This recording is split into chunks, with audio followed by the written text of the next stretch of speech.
One of the reasons I think people feel entitled to come up and say, what is it you actually do, like that, is that we all talk. And so we all think, why do we need someone who spends their life as a professor studying interaction when we all talk? We can all manage to get through our interactional lives, no problem. So why do we need someone who actually studies talk? And I'm going to come back to this issue at the end of this workshop. But I think there's a couple of things that kind of objection to what it is that I do, two things that just frustrate me about it. One of them is that we think we know about talk, and the kind of work that I do and colleagues that I do in conversation analysis do upend the kinds of things that we think we know about talk. So we think we know what body language does. We tend to massively over-prioritise body language in the way and its sort of contribution to interaction. We tend to think we know how to build rapport.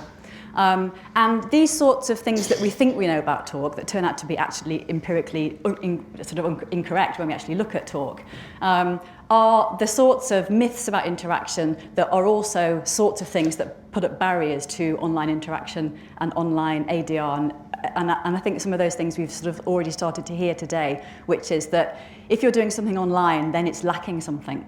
So I want to sort of come back to this issue of online interaction and what it really is like as we move through the talk today. So what I'm going to do is four things. I'm going to do, first of all, I'm going to give you a whistle-stop answer to the question of what is it you actually do by showing you some interaction and what I would do with it. And then I'm going to show you how you can move from studying interaction scientifically in a very ordinary domestic kind of setting to showing mediators trying to engage clients and failing, and showing how it is that you can pinpoint the moment at which a mediator who's trying to pitch, if you like, what mediation is to a prospective client, what it is that they're doing that is failing and how we can really nail that down. And then the third thing I want to do is show how you can move from showing mediators failing to engage prospective clients in spoken encounters to thinking about the written messages that we might have on our websites and leaflets to try and engage people in mediation. And then finally, I'm going to look at people interacting online. We're talking a lot about online interaction, and I guess, unless we're going to see this next, I'm the only person who's actually going to show you people interacting online. And then we can really think about how different is that? What are the challenges to things online? So to start off with then, I'm going to show you some people interacting, and we're going to start off with ordinary domestic telephone calls. We're going to see, first of all, two friends, Hyla and Nancy. They're in America. They're starting the opening 5 lines of a telephone conversation, and it's going to look very ordinary, very banal. It's the kind of thing that you will have done hundreds of times yourself, maybe even today. And what's going to happen is the transcript is going to come out line by line in sync with the audio, and that's going to enable you to live through the interaction as it happens, which is how we live through interaction. We never quite know what's coming next. So here comes Hyla and Nancy starting their telephone call. Hello. Hi. Hi. How are you? Fine. How are you? Okay, that's it. Now, one thing you're going to notice about that is that the interaction kind of bounced along, sort of turn. There was very sort of smooth progress through these opening lines. Now, it turns out that when you look at a large collection, a large data set of openings of ordinary domestic telephone calls, they tend to be structured like this. So first of all, you have a summons and an answer. I don't know if you can see that behind the chair. So the phone rings and someone answers it. And then you have greetings and identification. And you can see here that Nancy's answering hello was different to Nancy's hi at 4, which is doing recognition. I now know who I'm talking to. And then we get initial inquiries, the how are yous. How are you fine? How are you fine? And what might happen next is, how are you? The real business of the call. But these sort of opening 3 projects on an encounter are very robust, and they tend to crop up in most encounters, like this one. Now, the fact that we see these sorts of patterns in interaction allows us to see divergences as well. So now we're going to scoot over the Atlantic to our side of the pond and see Dana and Gordon. And Dana and Gordon are boyfriend and girlfriend, although perhaps not by the end of this telephone call. And they're students, they're home for the holidays, and Dana is phoning Gordon. And before Dana's even spoken, we're going to see that there's something wrong. Okay? So here comes Dana and Gordon. Hello. Right. Now, for me, as a conversation analyst, that's all I need to know there is trouble ahead. Please still do feel free to come and talk to me later. So here we have, at line 3, 7/10 of a second of silence. And what's interesting in a way is what's not happening at line 3. So what is not happening at line 3 is the return greeting from Dana. Instead, we have 7/10 of a second of silence, and that's enough to know there's trouble ahead. Now, this is where studying interaction scientifically starts to perhaps make you think there's some power to this, because if we can really zoom in on an interaction, we transcribe it sort of technically like this, we can find stuff out. So let's see what happens next. Hello. So there's Dana's hello return greeting, but it's delayed. And what's going to happen now is that she's not going to move into the how are you, she's going to do something else. She's going to ask this question. Where have you been all morning? Where have you been all morning? Now, this is not an innocent information-seeking question. It's a complaint. If you didn't recognise that, you might need some advice from me later. Where have you been all morning? I'm your girlfriend. I'm entitled to know where you've been all morning. I've been trying to get you all morning. Now, what can you do in response to this? I call these, just as an aside, I call this kind of turn a first move. And there are people who come up to me and say, what is it you actually do? They're first movers. It's like, what do you do to that? You either make it their challenge explicit in your response to them, and you sort of say, well, what are you asking me that for? That's very rude. And then they'll probably be like, oh, no, I was just asking a question. You're very touchy. And then suddenly they're the victim of your overbearing response rather than them being the producer of the overbearing first move. But anyway, we all know people like this. I can also give you tips about how to handle a first mover and stop yourself being one later as well, if you like. But anyway, so here's Dana, first moving. What can you do in response to that? Gordon could start to answer the question or sort of say, what do you mean? I don't have to tell you where I am all the time. But instead, he says this. Hello. So what Gordon's trying to do is basically just re-establish what routinely happens at the start of calls. I'll just do what is expected here, which is the Nancy style, hi, I'm pleased to hear from you, and I'm not quite sure where this is going. And then what's going to happen is he's going to add a little bit. And again, the details are so gorgeous. We tend to see these little ums at moments in interaction where what came prior was inapposite in some way, not expected at this point in the interaction.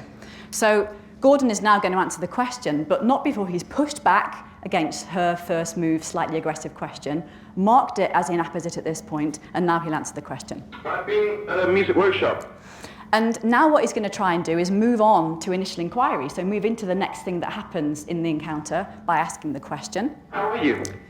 Now, if Dana was now fine, that she's now had a satisfactory answer to the question and she's now thinking Gordon's okay again, we would see that reveal itself in line 8, because then what would happen at line 8 is that we would get the fine, how are you? We'd be back on track. But instead we get some silence, so again we know there's trouble, further trouble, and Gordon's not out of the water yet. And then she says, I'm okay. I'm okay, which is hearably not fine. Okay is not fine. But also, she doesn't say, I'm okay, how are you? She doesn't move it into the next sort of reciprocal initial inquiries either. So now Gordon can really hear that Dana is not okay, that he perhaps ought to be pursuing from her what's the matter. But instead he's going to push back again and say, Good. So what I want you to try and see here is that we have two encounters. And I wanted to invite you to think about the encounters that you have with people as being like a racetrack with a landscape and a distinct kind of architecture to them. So we start at the beginning of an encounter with our recipient or recipients, and along the way we complete projects of various kinds, as we've just seen Hyla and Nancy and Dana and Gordon doing.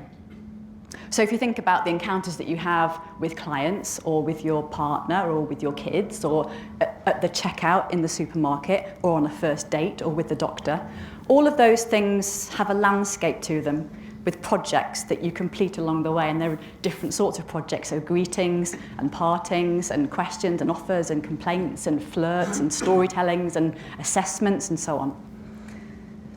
What we could see with Hyla and Nancy was that they were moving around their racetrack smoothly. We could see that they were just sort of bouncing along. Whereas Dana and Gordon were on the rumble strips. They were kind of bouncing along the rumble strips at the side of the road and not really sort of getting on to move smoothly around that encounter together. So this is the kind of thing that I spend my life looking at.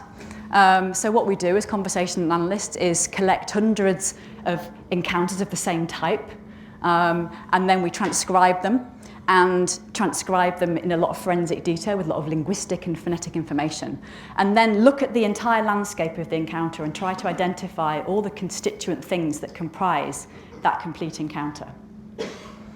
So I've studied lots of different racetracks. So I've studied doctor-patient interaction, I've looked at a lot of police interrogations of suspects, I've looked at people on first dates, I've looked at classroom interaction, and I've also done a lot of work on mediation, and particularly looking at telephone calls of people phoning up a mediation service and becoming or not becoming the client at the end of that first encounter.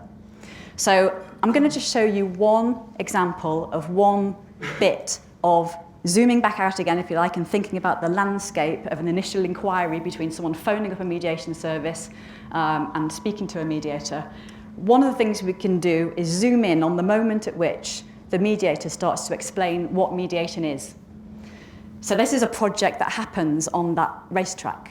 And it's a challenge. It's a real issue to try and sell mediation to somebody who, first of all, when you look up these initial inquiries, and I've looked at hundreds to both community and family mediation, first of all, what happens is you don't typically get people phoning up like they do to a GP surgery and saying, I'd like to make an appointment with a mediator, please. It's much more likely that they say, I've just been given this number by somewhere else. And that somewhere else they see as relevant to solving their particular problem. And the somewhere else could be a lawyer, the police, the council, the housing. And what all of those other places have in common is that they are able to provide partial advocacy in some kind of way. So what people want when they're in a dispute is to be told that they're right, to have someone on their side saying, you're lovely, they're vile, we will do things to constrain the behaviour of the other party. So you can already start to see then, if somebody's phoning up a service, they don't know what it is because they didn't go to it first. They want someone to be on their side, as revealed in where they tell you they've called first. And they're right and the other party is wrong. That's going to start to be a bit of a sell, hard sell, for a mediation service who is explicitly offering something rather different. So how do you do that? If you don't manage to convert callers to the service into clients of your service, then you don't have a service or you don't have a job. So it's important to look at what works in terms of getting people to say yes to mediate in that first encounter. So thinking about the overall racetrack and zooming in on the explanations, mediators tend to explain what mediation is in one of two ways. So two broad ways of doing it. It's really nice when there's two ways of doing it, because then you can really sort of nail down one of them as working and one of them as not working. So here's one way in which mediators very typically explain mediation. So here comes the mediator. I've anonymised the voice so it'll sound a little odd. What we do as a mediation service, we help people sort out their own differences. So we wouldn't take sides, we wouldn't try and decide who's right or wrong, but would try to help you both sort out the differences between you. Okay, so here's a very typical looking explanation of mediation. One has to assume that people explain mediation in a way they think is going to be productive. We assume that this person is explaining mediation in this way because they think it works, otherwise why do it? And it turns out that loads and loads of mediators have elements of this explanation in their explanations of mediation. Now, if this was working, if you think back to Dana and Gordon, if we could tell after 0.7 of a second of delay that there was going to be a problem between Dana and Gordon before Dana had even spoken, then let's see what happens at line 7, because if we think that there's going to be engagement at this point, if we think it's going down well, then at line 7 we should see that engagement. We should see, that sounds great, book me in, tell me more, something like that. But instead, this is what happens.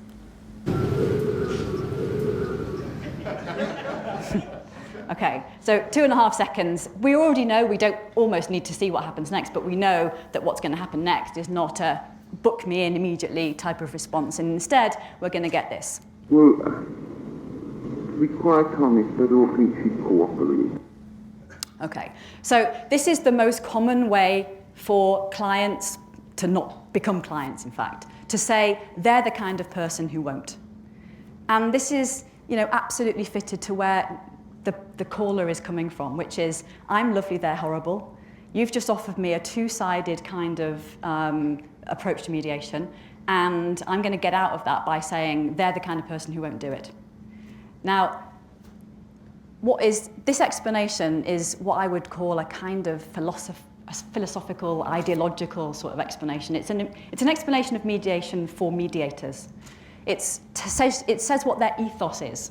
So it's, we don't take sides.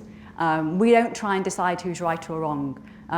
We help people sort out their own differences. Why is this going to be attractive to someone if they're paying? Well, I want you to sort out my differences. If they want someone to be on their side, I don't want to hear that you're not on my side. So you can sort of see when you start to think about where the caller is and the place that they're at, why this is not going to be attractive as a service for somebody to take up. Now, there's another way of explaining mediation, which is much more effective. I'm going to leave that dangling. You can come and ask me about it. Also, there's a magic bullet in one word that handles, they're the kind of person who won't. It's one word. It's magic. It works every time. I'm not going to tell you that either. You can come and ask me about it later. But you need to know your racetrack. This mediator doesn't know their racetrack. They don't know that this explanation that they kind of use every time is not getting clients. And they're not prepared for they're the kind of person who won't, which crops up in almost all encounters at some point. How do you get over that? There is a way to do it. And this is what conversation analysis can pin down. We can zoom in on racetracks. We can look at how offers are made, how requests are done, how questions are designed. And the data provides us with the basis for little natural experiments, because we can see the outcome, the effectiveness of any given question design, explanation of a service in the response it generates in the recipient. The evidence is right there. It's in the next turn. Okay. So given that we now can see that this type of explanation doesn't work to attract people into mediation, we can take that information, that empirical finding, to other contexts. So we can now start to think about, okay, this is now somebody on the phone. To get them onto the phone in the first place, they might look at our website. And what description of mediation are they going to see on our website? Is it going to have the same pitfalls that we know now because we've discovered them by doing this research? So here's an example of an explanation of mediation, which is online now. And of course, what we want, if you like, in our websites is we want to kind of preempt what we know might be objections to mediate. We want to sort of smooth out the racetrack rather than construct hurdles along it that then make it rather difficult for us to proceed smoothly. So this perhaps is not doing that. So here's an explanation of mediation, which is online now on a mediation services website. Mediation can work well if both parties engage in the process with the right ethos and are committed to wanting to resolve the issue. So is that going to work? Presumably people have spent time, possibly money, possibly consultants, possibly research, market research or something like that to get their website right. But we now know by looking at initial inquiry calls that this is highly unlikely to be working because, first of all, you're setting up conditions. It can work well if, so only in these circumstances. So the grammar is kind of wrong. And then if both parties engage in the process with the right ethos, I mean, ethos isn't super jargony, but it's a bit jargony. It's got that kind of, this is our philosophy, this is the way we work. People don't know what mediation is. That's obvious from my research. They don't necessarily want this both parties thing. And what is the most likely sort of response to that, given what we know from the telephone calls? Is it going to be, yeah, I think my absolutely vile neighbour, stroke partner, stroke colleague is going to engage in the process with the right ethos. They're that kind of person. Yeah, hello mediation, book me in. Or is the most likely response to that going to be, they're the kind of, I don't think she'd cooperate. It's probably going to be that one. So we can start to translate what we find when we study racetracks, interactional racetracks, the spoken encounter, to our written messages, our written leaflets and so on. I could say a lot more about leaflets. If you use stock images on the front of your leaflet, imagine your leaflet, if you've got one, your website, if you've got an image of people doing this, which is very common on mediation sort of websites, or looking cross, you might want to get rid of them. So, having done lots of this kind of work, the MOJ phoned up and said, we've got a family mediation video, and we think we might like your input on it. So we changed the MOJ family mediation Prezi to something a bit different. I won't linger on this one for too long either, but the MOJ originally had obviously spent time, money, effort on producing an enticing marketing tool for family mediators with lots of messages like, mediators don't take sides. We know that doesn't work. Mediation can help, ... rather than mediation works because. You want, and then things like, it's up to you to make things work. Why is that going to be attractive to someone who's paying for a service? Things like, does mediation give me a divorce? No, blah, blah, blah. Is mediation legally binding? I probably want that, that's why I'm asking the question. No, blah, blah, blah. Does mediation do, no. No. So it was full of, is mediation this thing that probably is what I want? No, it isn't. So there were all this kind of negative explanations of mediation. Things like, in the long run, it can be cheaper than going to court, which makes it sound like, in the long run, crikey, it sounds like a long process, it's also probably going to be more expensive than going to court. So it was full of the wrong grammar, the wrong messages, and so on. So working with some designers and IT people, we changed the Prezi, and now it has not entirely everything that I wanted, because some of it has to go through legal, so we weren't allowed to say, mediation is cheaper than going to court. We weren't allowed to say that. But we were allowed to change it to things like mediation is cheaper than going through, so I wanted to get rid of go to a service. We wanted it to be going through something, which sounds more arduous, a long, drawn-out court battle or something like that. So some of the messages were slightly compromised by lawyers, but anyway, we got somewhere which I think is just much more effective. So you can go and have a look at the new MOJ Prezi and see what at least is my best research evidence for messages that are going to work to get people into mediation. I think the most important thing, because I talk to mediators a lot, I go around doing workshops based on these sorts of materials, is to really stop thinking like a mediator for a bit. To be an alien in your own world and start to really think about what it is that people want when they phone up for mediation. And starting with, basically, probably they don't want you. They don't want a two-sided, explicitly impartial approach to something when they are absolutely psychologically in a dispute situation. What they want is to feel like they're in a process with an expert who will help stroke actually decide things and say what is working and right and what is not working and is wrong. So that's the big challenge, to sort of think, where are the people? So one of the things that often happens in those initial inquiry calls, for example, is that mediators will ask people on the phone, have you tried speaking to your neighbour about it? Now, that question is really dangerous, because the answer to the question can only be yes, and it failed, or no, because I don't want to speak to that person. It can't be, oh, I hadn't thought about that, that's very useful, thanks very much. Because otherwise, why are they phoning up? And so one of the other problems for sort of mediation and mediation type services is that what they're going to offer is a talk-based solution to somebody who will tell you they've tried talking and it's failed. So if you think about, again, if I think about the landscape and the overall racetrack, what happens is that mediators will ask the question, have you tried speaking to your neighbour? This generates a very strong response about why it is they don't want to talk to the other party. And then mediators move on to explain mediation. And you can just see the crash happening, the end of the race is nigh. because mediators don't know their racetrack. They don't know that that's a really dangerous question to ask. It opens up a slot for callers to say, I don't want to talk to the other party. And then they've created something. They've created a hurdle for themselves on the racetrack, which they then have to overcome. And you just don't want that. And what you really want to do is think about your racetrack and what's on it.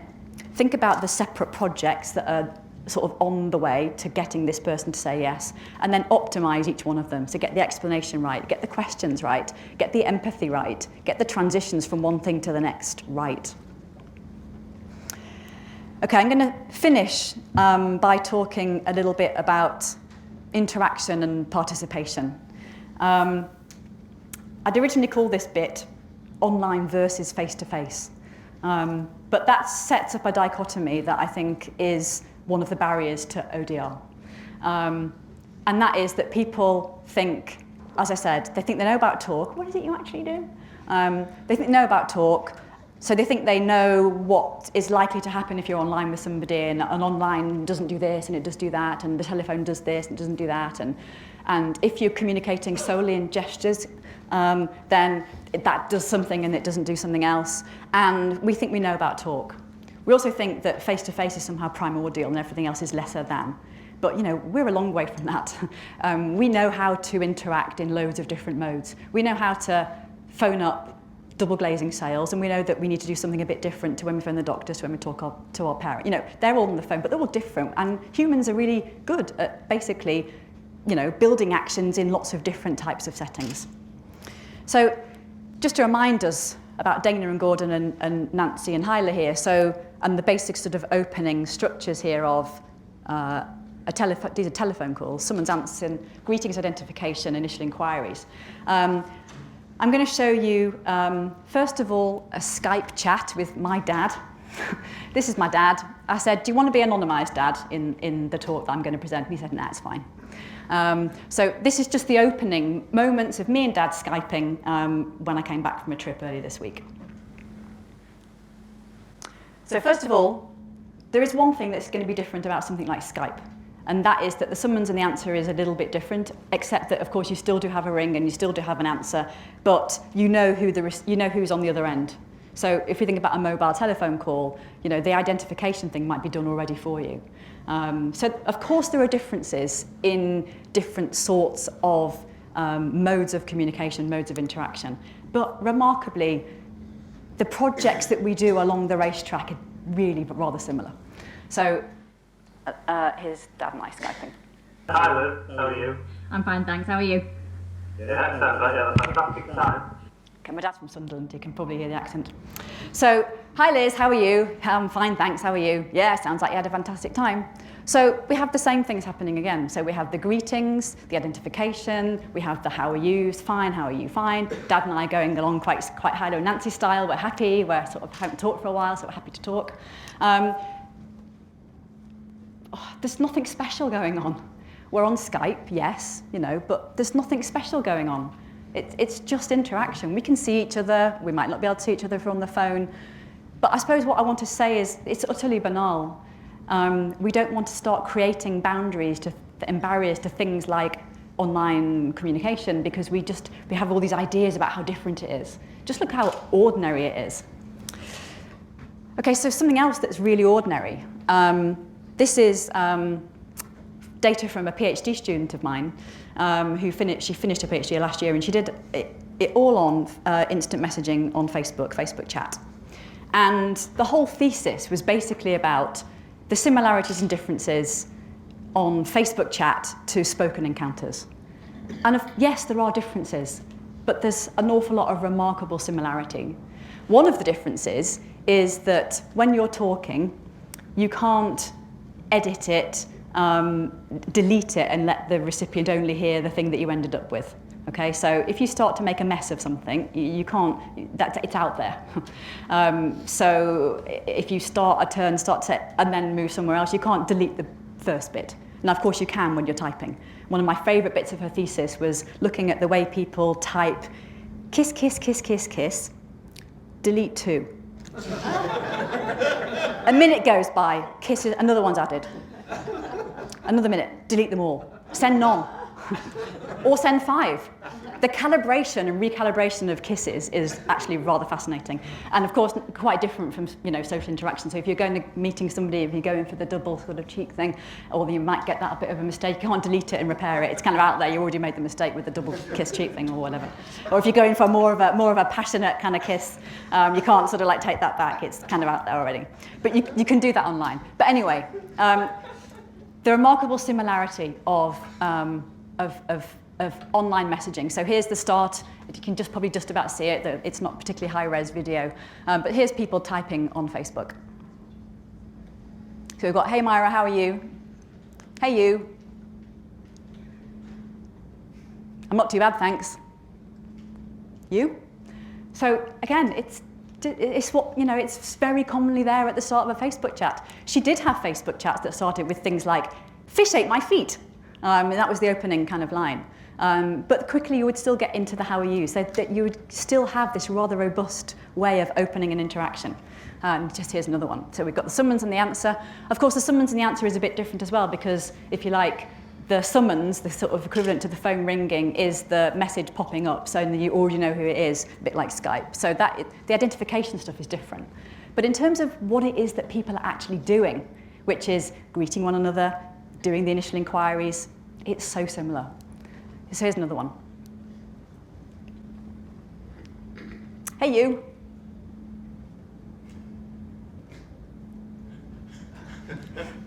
Well, hello there, how are you? I'm good, thanks. You? So again, just so ordinary, so gorgeous, and so similar to face-to-face and telephone and mobile phone chat and people greeting each other in sign language, because at the end of the day, we just want to get projects done. Okay, so let me sum up.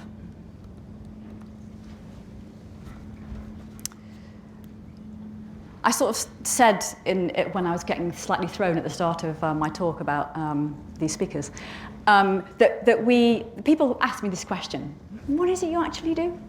And feeling entitled to ask that question because they think, well, we all know about talk, so what's there to know?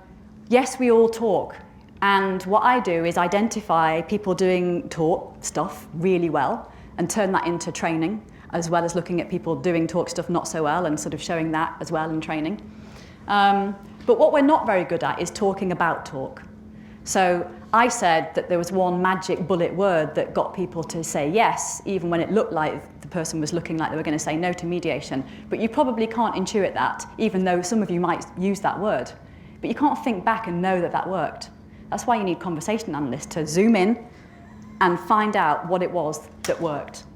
So that's one thing. So we all talk, but you do need scientists to look at what it is that's actually working. Don't let stereotypical notions of language put up barriers to ODR.